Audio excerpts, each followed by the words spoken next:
हाय बच्चों, मैं हूँ एचएस और आप देख रहे हैं ज्ञान विज्ञान। बच्चों, ज्ञान विज्ञान का ये जुनून एपिसोड है। ये एपिसोड मैं उन बच्चों के लिए लेकर आया हूँ जो बच्चे नीट एवं जेईई मेन को प्रिपेयर कर रहे हैं, जो फिजिक्स को लेकर काफ़ी परेशान हैं, जिन्हें फिजिक्स काफ़ी कॉम्प्लिकेटेड एवं डिफिकल्ट लगता है। बच्चों, जुनून एपिसोड के हर एक वीडियो में हम फिजिक्स के प्रत्येक चैप्टर को कवर करने की कोशिश करेंगे और हर चैप्टर को काफ़ी सिंपल, ट्रिकी और टेक्निकल तरीके से पढ़ने की कोशिश करेंगे। तो चलिए बिना देर लगाए हम वीडियो की शुरुआत करते हैं। आज कुछ बवाल होने वाला है, जो आपको परेशान किया था आज वो खुद परेशान होने वाला है। हाय बच्चों, मैं हूँ एचएस और आप देख रहे हैं ज्ञान विज्ञान। ज्ञान विज्ञान की इस मायावी दुनिया में आपका स्वागत है।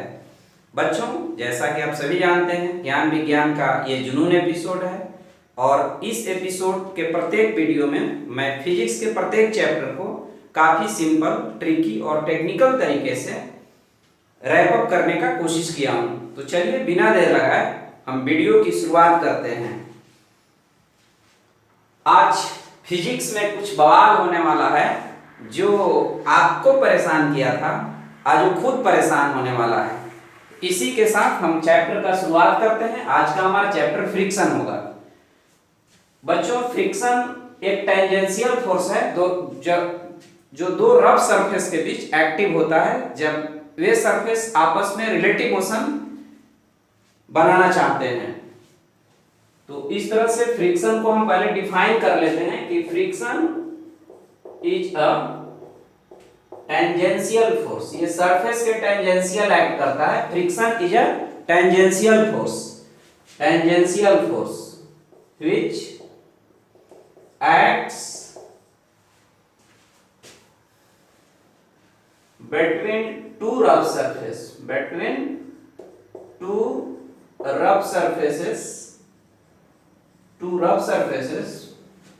when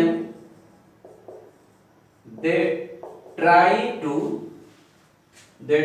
for relative motion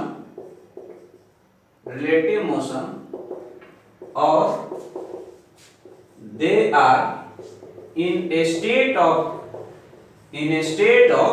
relative motion।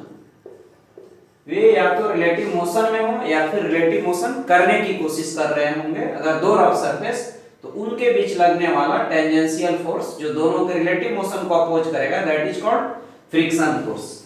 अब ये फ्रिक्शन दोनों ही स्टेट में लगता है। एक तो दोनों सरफेस जब एक दूसरे के रिस्पेक्ट में रिलेटिव मोशन में हो, और दूसरा ये तब एक्टिव होता है जब दोनों सरफेस एक दूसरे पर रिलेटिव मोशन सेटअप करने की कोशिश करता है।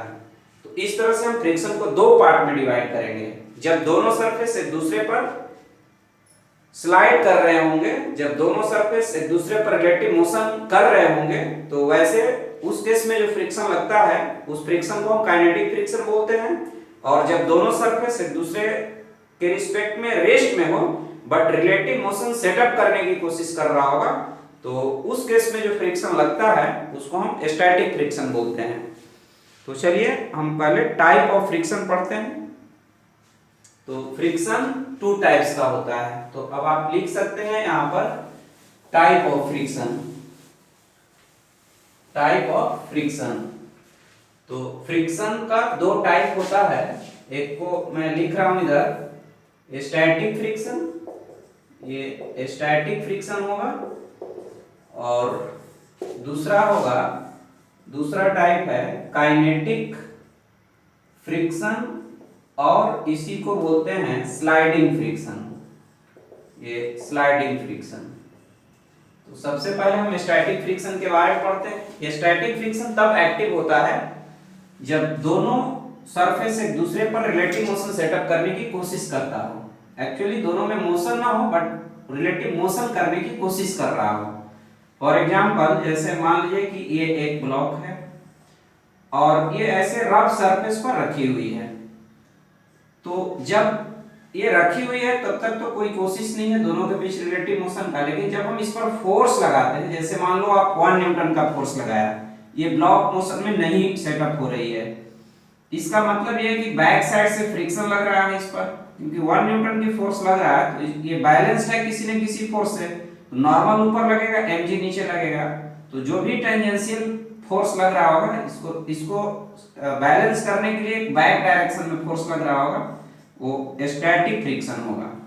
फिर अगर हम 2 न्यूटन का फोर्स लगाएं, ब्लॉक नहीं मूव करी, तो फिर इस पर लगने वाला जो फोर्स होगा वो स्टैटिक फ्रिक्शन फोर्स होगा। अब इस समय स्टैटिक फ्रिक्शन फोर्स की वैल्यू 2 न्यूटन हो जाएगी। उसी तरह से जब हम 3 न्यूटन का फोर्स लगाएं फिर भी ब्लॉक नहीं चलती है, तो बैक साइड में स्टैटिक फ्रिक्शन फोर्स 3 न्यूटन का लग जाएगा। मतलब ये हुआ कि स्टैटिक फ्रिक्शन जो एक्सटर्नल टेंजेंशियल फोर्सेस लग रहे हैं उसको बैलेंस करने की कोशिश करता है जब तक कि सरफेस में रिलेटिव मोशन नहीं होता है तब की स्थिति में। जैसे यहाँ 3 न्यूटन है तो ये 3 न्यूटन का फोर्स पीछे लग जाएगा और ये ब्लॉक को इक्विलिब्रियम में रखने की कोशिश करेगा। तो इस तरह से स्टैटिक फ्रिक्शन की जो वैल्यू होगी हम कैसे हमें निकालना चाहिए, जो टेंजेंशियल फोर्सेस है, जहाँ जैसे यहाँ 3 न्यूटन का टेंजेंशियल फोर्स लग रहा है तो फ्रिक्शन इसको बैलेंस कर लिया। हम इसको ऐसे लिख सकते हैं, ये वेक्टर एफ टेंजेंशियल है और ये वेक्टर फ्रिक्शन है, तो हम इस चीज को लिख सकते हैं कि vector F tangential plus vector F friction equal to 0, या फिर वेक्टर एफ टेंजेंशियल का जो मॉड्यूलस होगा वो वेक्टर एस फ्रिक्शन के मॉड्यूलस के इक्वल होगा और डायरेक्शन इसका अपोजिट होगा तो इस तरह से आप स्टैटिक फ्रिक्शन को समझ गए कि स्टैटिक फ्रिक्शन तब एक्टिव होता है जब दोनों सरफेस एक दूसरे पर रिलेटिव मोशन तो नहीं कर रहे हैं बट करने की कोशिश कर रहे हैं। तो हम पहले इसको डिफाइन कर लेते हैं स्टैटिक फ्रिक्शन कि it acts when two rough surfaces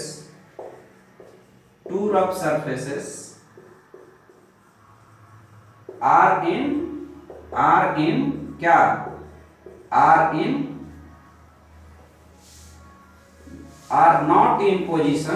not in position of relative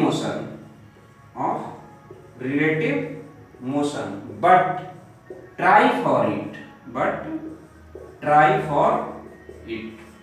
okay मतलब रिलेटिव मोशन में तो नहीं है बट रिलेटिव मोशन करने की कोशिश कर रहे हैं।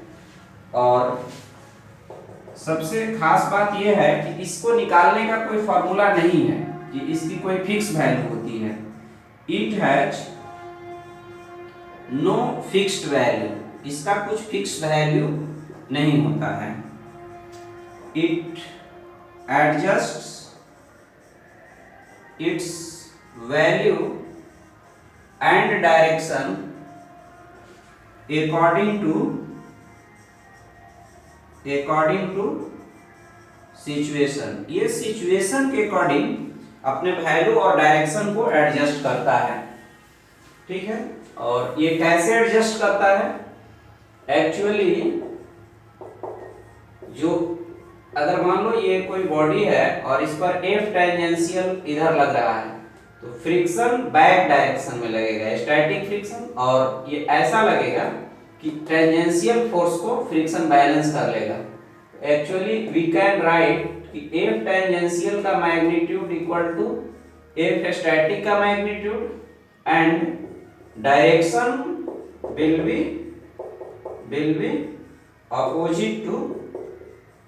opposite to vector F tangential. मतलब हमें स्टैटिक फ्रिक्शन निकालने का एक रूल मिला कि जितने भी टेंजेंशियल फोर्सेस एक्ट कर रहे होंगे वो सारे टेंजेंशियल फोर्सेस के रिजल्ट को हम फ्रिक्शन से बैलेंस करा देंगे। तो इस तरह से हमें स्टैटिक फ्रिक्शन की वैल्यू मिल जाएगा।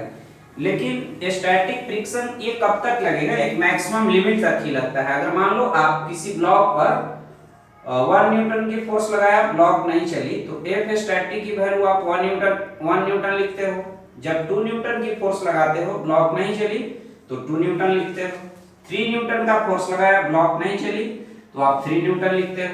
लेकिन अब अगर 3 न्यूटन से फोर्स थोड़ा सा भी ज्यादा करते हो तो ब्लॉक स्लाइड करने लगती है। इसका मतलब कि स्टैटिक फ्रिक्शन की एक मैक्सिमम वैल्यू ये सरफेस के लिए है और वो कितना है 3 न्यूटन, क्योंकि 3 न्यूटन पर ब्लॉक स्टार्ट हो जाती है। तो ये मैक्सिमम पॉसिबल स्टैटिक फ्रिक्शन की वैल्यू को लिमिटिंग स्टैटिक फ्रिक्शन बोलते हैं। तो इस तरह से यहाँ हमें लिख लेना चाहिए कि the maximum value of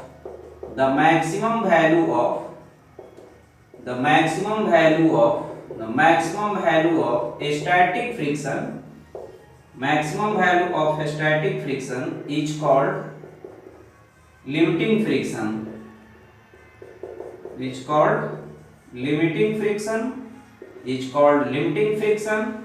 and its value is given by कैसे, given by mu into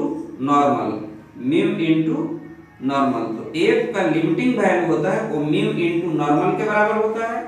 mu को बोलते हैं mu equal to friction coefficient या कोफिशिएंट ऑफ स्टैटिक फ्रिक्शन भी बोला जाता है। और इस कोफिशिएंट की वैल्यू ये दोनों सरफेस के नेचर पर डिपेंड करता है। एन नॉर्मल फोर्स है, नॉर्मल फोर्स की वैल्यू जितना ज्यादा होगा लिमिटिंग फोर्स उतना ही ज्यादा होगा। नॉर्मल फोर्स क्या है, सरफेस पर एक दबाव है, तो सरफेस पर जितना ज्यादा दबाव बनेगा उतना ही फ्रिक्शन की लिमिटिंग फ्रिक्शन की वैल्यू ज्यादा होगा। तो इस तरह से बच्चों स्टैटिक फ्रिक्शन निकालने का कोई फॉर्मूला नहीं होता है, ये एक रूल है कि जो भी टेंजेंशियल फोर्सेस होगा उससे हम फ्रिक्शन को बैलेंस करा देंगे तो हमें स्टैटिक फ्रिक्शन की वैल्यू मिल जाएगा। आप समझ रहे होंगे। और इसकी मैक्सिमम वैल्यू, ये सरफेस कितना तक मैक्सिमम फ्रिक्शन दे सकता है, मैक्सिमम फ्रिक्शन सप्लाई कर सकता है, ये जानने का फॉर्मूला है म्यू इनटू नॉर्मल। अगर मान लो ये ब्लॉक रखी हुई है और ऐसा क्वेश्चन पूछता है कि इसको चलाने के लिए, इसको स्लाइड करने के लिए, इसको मोशन में लाने के लिए हमें कितनी फोर्स की जरूरत होगी, तो मोशन में लाने के लिए जो लिमिटिंग फ्रिक्शन की यहाँ वैल्यू होगी, जो मैक्सिमम अवेलेबल फ्रिक्शन होगा उतना के बराबर आगे फोर्स लगाना पड़ेगा। तो ऐसे क्वेश्चन में हम क्या करेंगे, जो F equal to mu into normal कर लेंगे, F equal to F limiting कर लेंगे, उसके बाद ब्लॉक मोशन में हो जाएगा। अब हम कुछ एग्जांपल करते हैं जिससे हमें स्टैटिक फ्रिक्शन का कॉन्सेप्ट क्लियर हो जाएगा कि हमें कैसे स्टैटिक फ्रिक्शन को फाइंड आउट करना है। जैसे आप एक एग्जांपल यहाँ लिखिए कि ये एक ब्लॉक है, ओके, और यहाँ म्यू की वैल्यू 0.4 दिया हुआ है। ये 2 kg की ब्लॉक है और इस पर 4 न्यूटन का फोर्स लग रहा है। आपसे क्वेश्चन पूछा है कि यहाँ पर फ्रिक्शन की वैल्यू क्या है, कितनी फ्रिक्शन इस पर लग रहा है। तो देखो कहीं भी सबसे पहले तो ये देख लेना है कि ये ब्लॉक स्लाइड करेगा कि नहीं करेगा। तो 4 न्यूटन का फोर्स आगे लग रहा है और हमें पता है कि जो मैक्सिमम अवेलेबल यहाँ फ्रिक्शन है वो म्यू इनटू नॉर्मल से निकलेगा। तो यहाँ पर नॉर्मल, जैसा कि आप देख रहे हैं, यहाँ पर नॉर्मल की वैल्यू क्या होगी, ऑब्वियसली 20 न्यूटन होगा। नॉर्मल ऐसे ऊपर की ओर एक्टिव होगा और mg नीचे लगेगा, तो नॉर्मल यहाँ mg के इक्वल है, तो normal equal to mg mean 20 newton है। तो इसलिए लिमिटिंग पहले देख लेते हैं कि मैक्सिमम कितना फ्रिक्शन है।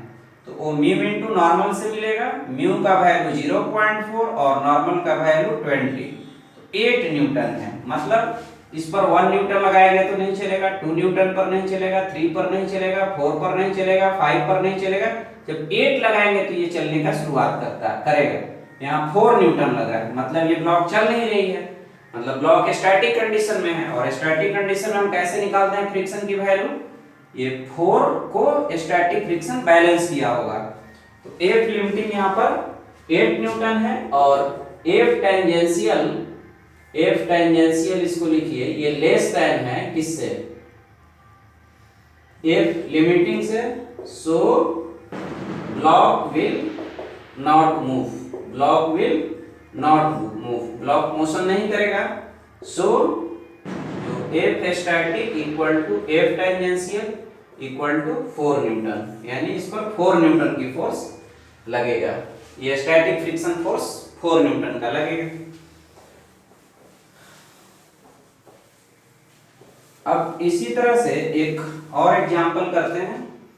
जैसे मान लो ये कोई ब्लॉक है और उस ब्लॉक को इधर से हम किसी फोर्स से पुश कर रहे हैं, ऐसे हम कोई फोर्स लगा रहे हैं और ये लिखा हुआ है, इसमें ऑलरेडी गिवन है ये 37 डिग्री है, ये 20 न्यूटन का फोर्स है और ऑलरेडी गिवन है कि v इक्वल टू 0 है, मीन ये ब्लॉक रेस्ट में दे दी गई है।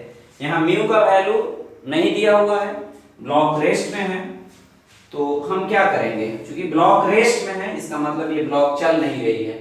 यहाँ पर जो ये फोर्स दिख रहा है इसका हॉरिजॉन्टल कंपोनेंट 20 cos 37 डिग्री से 20 इंटू 4/5 मीन कितना आ गया, 16 न्यूटन आ गया। यही फोर्स टेंजेंशियल फोर्स है जो आगे की ओर इस ब्लॉक को डिस्प्लेस करना चाह रहा है। अब फ्रिक्शन क्या क्या होगा, फ्रिक्शन बैक डायरेक्शन में लगा होगा और चूंकि ब्लॉक चल नहीं रही है तो इस टेंजेंशियल फोर्स को फ्रिक्शन बैलेंस कर लेगा। दैट इज F स्टैटिक का वैल्यू कितना हो जाएगा, 16 न्यूटन हो जाएगा। तो जब बोल दिया गया है कि ब्लॉक चल नहीं रहा है तो आप ब्लॉक पर लगने वाले सारे फोर्सेस का सरफेस के अलोंग कंपोनेंट ले लीजिए और उसका वेक्टर सम कर लीजिए, अगर दो या दो से अधिक फोर्सेस हैं तो, और फिर जो F स्टैटिक होगा उस रिजल्ट के इक्वल हो जाएगा। तो इस तरह से इस कांसेप्ट को आप समझ गए होंगे। एक और एग्जांपल यहाँ पर लिखिए, जैसे मान लो ये कोई ब्लॉक है जो किसी इंक्लाइन प्लेन पर रखी हुई है, ये एंगल थीटा है, यहाँ पर मास m है, ओके, और फिर ये लिखा गया है कि यहाँ वेलोसिटी 0 है, मीन ब्लॉक रेस्ट में है। तो आप देखिए यहाँ पर नीचे की ओर फोर्स लगेगा mg sin थीटा। अब चूंकि ब्लॉक मोशन में नहीं है तो ऑब्वियस है कि फ्रिक्शन बैक में लगा होगा, और मोशन में नहीं है तो ये टेंजेंशियल फोर्स हुआ, यही फोर्स पुल करना चाह रहा है, तो फ्रिक्शन उसको बैलेंस किया होगा। सो फ्रिक्शन की वैल्यू होगा कितनी, mg sin थीटा, यहाँ पर हो जाएगा mg sin theta.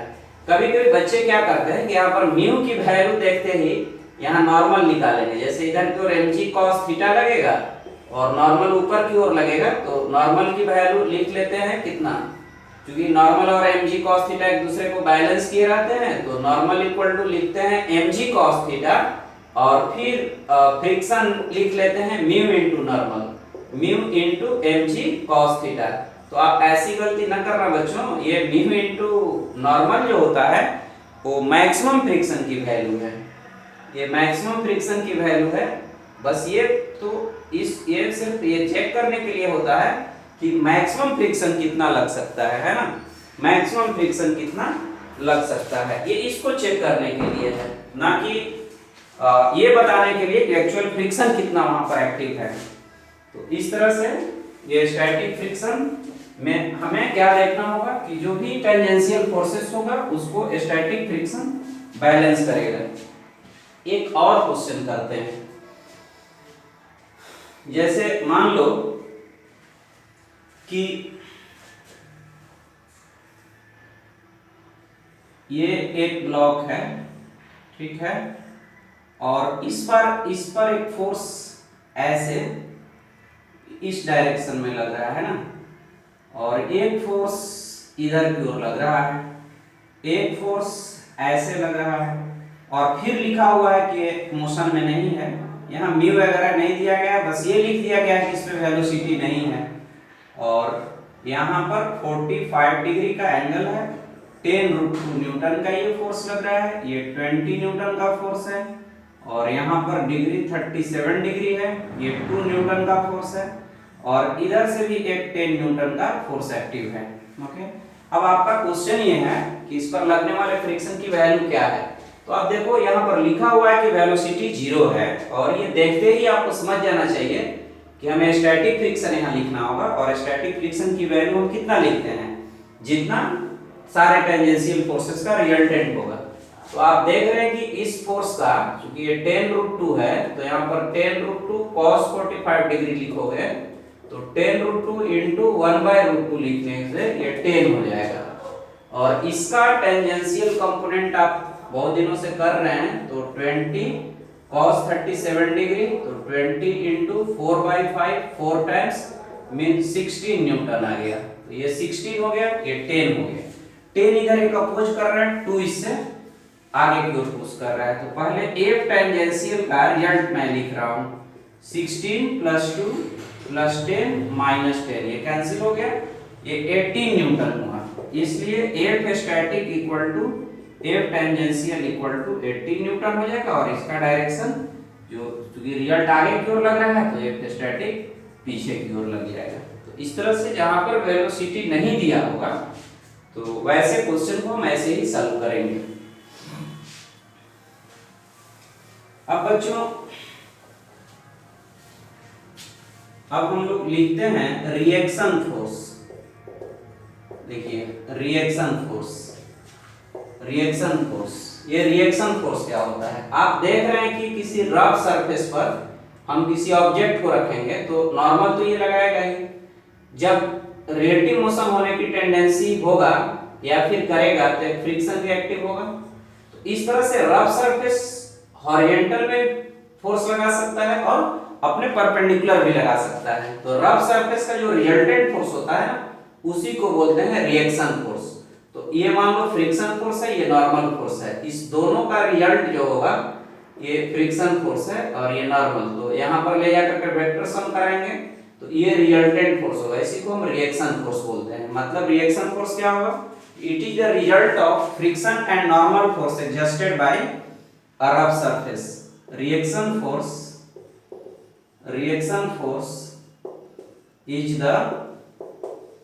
is the net force adjusted by a rough surface on a body in its contact that is vector r equal to vector F plus vector n। मतलब reaction निकालना होगा तो हम friction और normal का vector सम कर देंगे।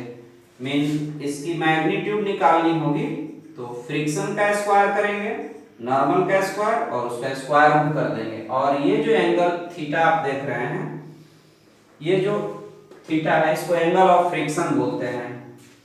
तो यहाँ पर एक टर्म और लिख लीजिए, angle of friction.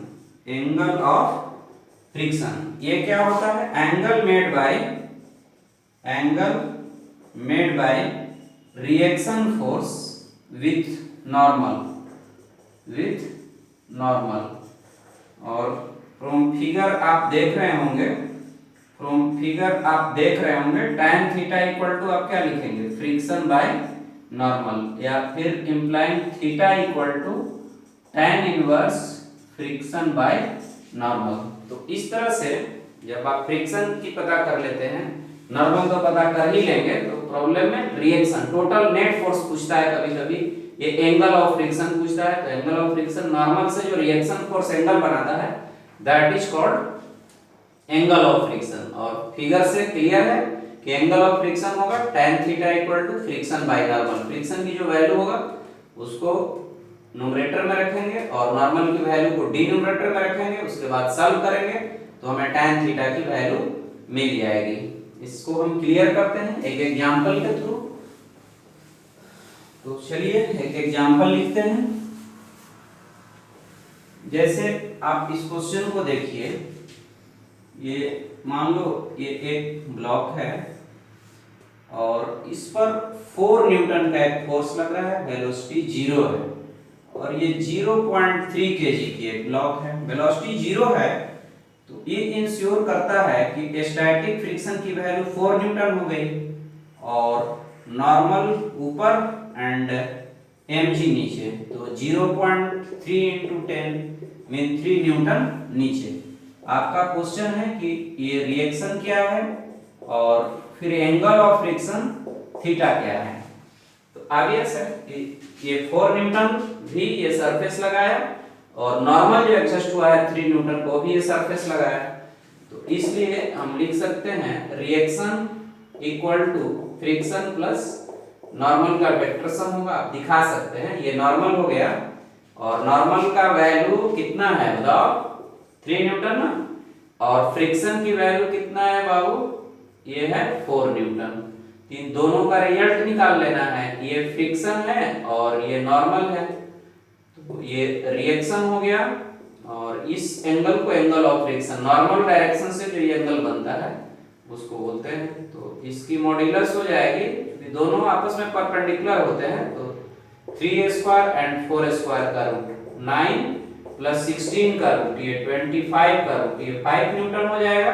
And tan theta equal to हो जाएगा ये friction by normal, so tan theta equal to 4 newton by 3, 4/3 लिखिए, तो theta equal to tan inverse 4/3, और ये थीटा निकालोगे तो ये थीटा की वैल्यू हो जाता है 53 डिग्री। तो एंगल ऑफ फ्रिक्शन यहाँ 53 डिग्री है।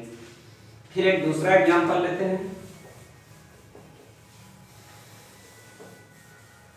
जैसे एक और एग्जांपल लीजिए, यहाँ पर म्यू भी मैं दे रहा हूँ, म्यू 0.2 है, ये 4 kg की ब्लॉक है, इधर से 3 न्यूटन का एक फोर्स लग रहा है ना, ये 3 न्यूटन का फोर्स लग रहा है। ओके 40 को 30 न्यूटन मैं लिख रहा हूँ, ये 30 न्यूटन लिख रहा हूँ, नहीं 30 न्यूटन पर तो ये स्लाइड कर जाएगा। यहाँ पर 4 kg की ये ब्लॉक है और ये 0.01 हो गया, और ये 3 न्यूटन का फोर्स है। तो यहाँ फ्रिक्शन की वैल्यू कितनी हो जाएगी, 0.4 हो जाएगी ना, ये भी स्लाइड करने लगेगा। चलिए यहाँ पर म्यू इक्वल टू 0.2 लीजिए और यहाँ 6 न्यूटन की फोर्स ले लीजिए। ओके, अब आपको बताना है कि यहाँ पर पहले बताना है कि फ्रिक्शन कितना लग रहा है, नॉर्मल की वैल्यू क्या होगा, रिएक्शन फोर्स क्या होगा, and angle of friction theta क्या होगा।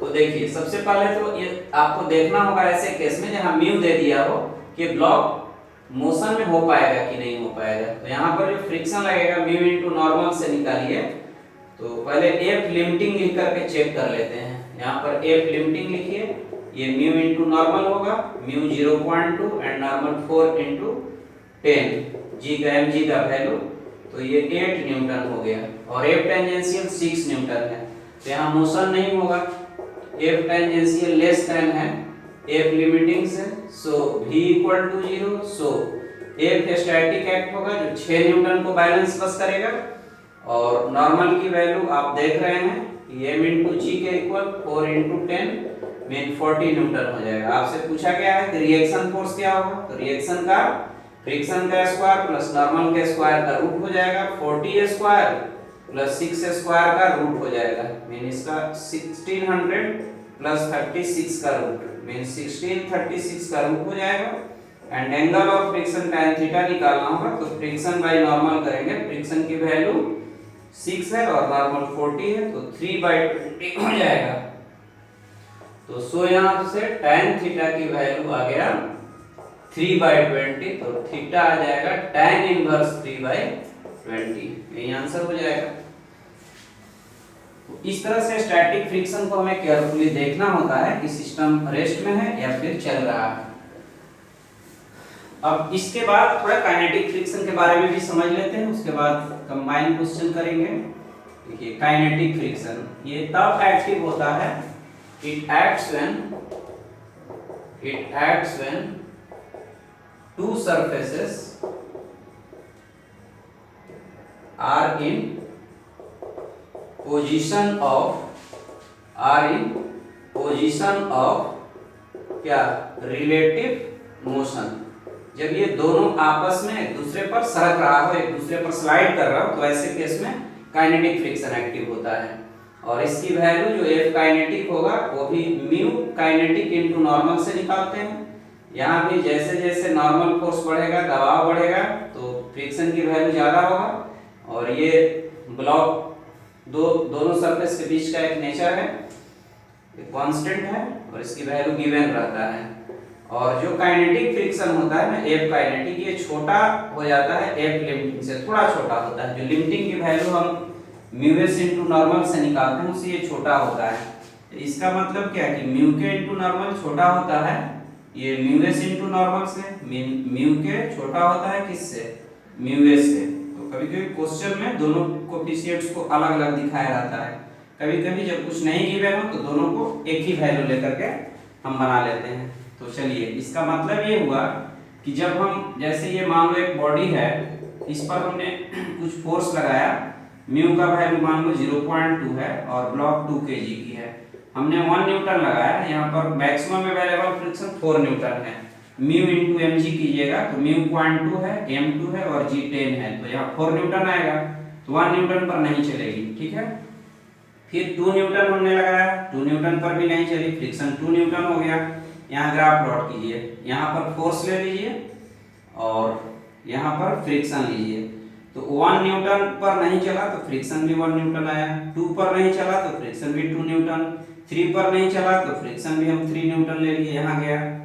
फिर 4 पर 4 जब लगाए तो ये जस्ट चलेगा, तो ऐसे हमारा जैसे जैसे फोर्स लगाए फ्रिक्शन बढ़ा, 4 के बाद जब चलने लगेगा तो थोड़ा फ्रिक्शन कम हो जाएगा और फिर वैल्यू फिक्स हो जाएगा। तो ये स्टैटिक वाला रीजन है, ये लिमिटिंग वैल्यू है, फिर थोड़ा कम हुआ और फिर एक फिक्स काइनेटिक फ्रिक्शन की वैल्यू लगने लगेगा।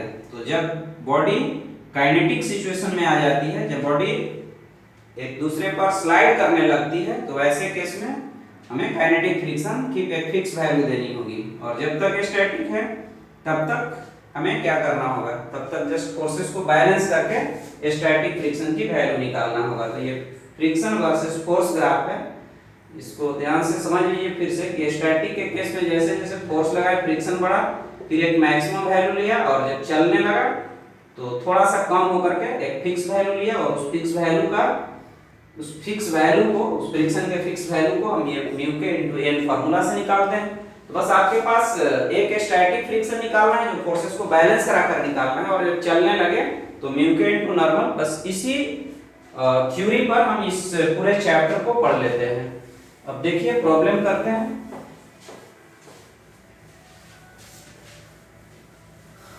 चलिए अब प्रॉब्लम की शुरुआत करते हैं। देखिए problem related to pull and push a block, किसी ब्लॉक को पुल या पुश करने से रिलेटेड प्रॉब्लम। जैसे इसका क्वेश्चन नंबर 1 सबसे पहले देखते हैं। जैसे मान लो ये एक ब्लॉक है, ठीक है। क्वेश्चन बोलता है कि इस पर, यहाँ पर मान लो ये m मास की ब्लॉक है, फ्रिक्शन कोफिशिएंट यहाँ पर म्यू दिया हुआ है, तो बोलेगा कि F minimum equal to what, to just pull. अगर ये हॉरिजॉन्टल इसी पोजीशन में लगाया गया तो आपको पता है कि इसको खींचने के लिए यहाँ जो है मैक्सिमम अवेलेबल फ्रिक्शन उतना तो लगाना पड़ेगा। तो F मिनिमम, यहाँ पर जो मैक्सिमम अवेलेबल फ्रिक्शन है यहाँ लिखेंगे F minimum equal to F limiting equal to mu into normal, और यहाँ नॉर्मल की वैल्यू, नॉर्मल ऊपर हो जाएगा और mg नीचे हो जाएगा, तो ये म्यू इनटू mg हो जाएगा। तो इसलिए F minimum to just pull mu into mg, अगर फोर्स को हॉरिजॉन्टली हम लगाते हैं तो लगेगा ये म्यू mg वैल्यू लगेगा। अब नेक्स्ट क्वेश्चन देखिए, यहाँ क्वेश्चन नंबर 2। अगर हम फोर्स को थोड़ा इंक्लाइन कर देंगे, अब फोर्स को हम इस तरह से लगाएंगे तो देखेंगे कि फोर्स की वैल्यू बदल जाएगी, अब एक अलग फोर्स लगाना पड़ेगा। तो जैसे इसका दूसरा एग्जांपल, ये एक ब्लॉक है और इस पर ऐसे फोर्स F लगाया गया है, पुल का किया जा रहा है, तो बोल रहा है कि ये एंगल थीटा पर लगाया गया है। आपको बताना है कि F minimum equal to what, to just pull.